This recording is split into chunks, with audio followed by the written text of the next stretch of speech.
On parlait juste avant de commencer de l'expérience d'être youtubeur et des commentaires. Ce que je voulais voir avec toi, parce que ça t'est arrivé assez récemment, c'était quoi l'expérience de vraiment exploser sur YouTube? Parce qu'en fait, si on regarde un petit peu ton social blade, tu as quelque chose qui est un petit peu comme le mien, où en fait, tu es là, tu montes petit à petit, tu fais quelques centaines d'abonnés par mois, tu es environ à 6 000 abonnés, et en fait, le mois suivant, tu vas bondir et en fait, tu vas quasiment doubler enfin, tu vas plus que doubler tes abonnés, tu vas arriver à quelque chose comme 16 000 Mhm. abonnés.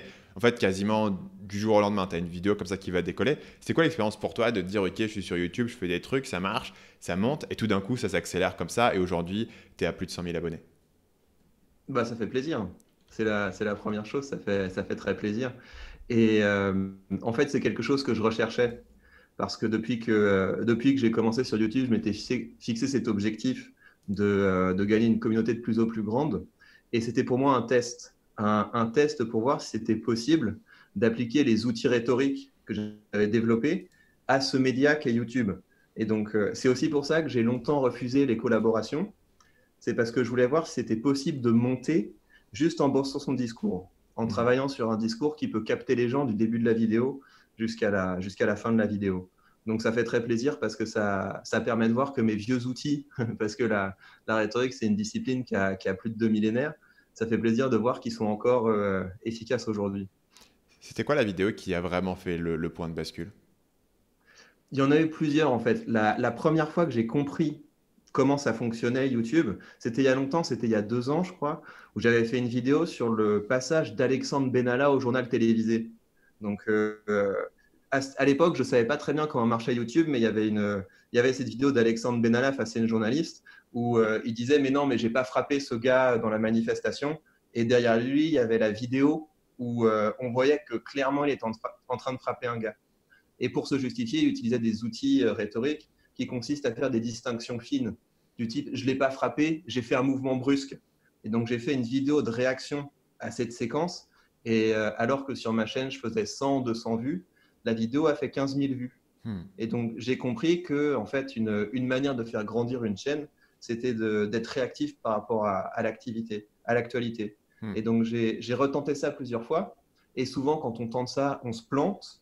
Mais j'ai l'impression que plus la chaîne grandit, plus quand on est réactif au buzz, ça fonctionne. Et donc j'ai retenté ça après quand Marlène Schiappa est venue chez Cyril Hanouna. Là, je me suis dit, Schiappa, Hanouna, deux personnes qui sont détestées, c'est sûr que si on les met ensemble dans une vidéo, ça va marcher. Et comme ça, au fur et à mesure, j'ai utilisé cette technique de prendre des vagues de sujets desquels tout le monde parle pour pouvoir attirer les gens vers les vidéos qui me tiennent vraiment à cœur. C'est comme ça que j'ai fonctionné. Donc, tu as deux types de vidéos. Tu as les vidéos buzz et les vidéos qui te tiennent à cœur. Ouais, en fait, les vidéos qui me tiennent à cœur, c'est des vidéos où je me moque en fait de ce que les gens attendent et je reprends vraiment mon costume de professeur parce qu'à la base, je suis professeur. Hmm. Et quand on donne des cours à la fac, bah, notre objectif, c'est vraiment que les gens sortent de la salle en ayant appris des choses, en étant édifiés, même s'ils traînent les pieds en fait.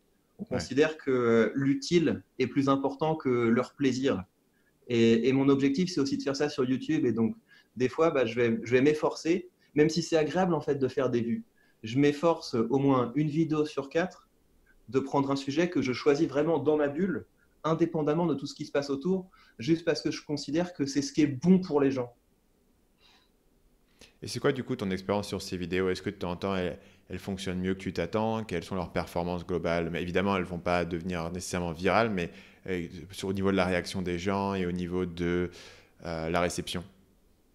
Bah, c'est une réception qui est qualitative, parce que du coup, il y a moins de gens qui sont là parce qu'ils sont juste pour le sujet, en fait. Juste parce qu'ils ont été attirés, parce qu'ils sentent qu'il y a du buzz, qu'il y a du clash, etc.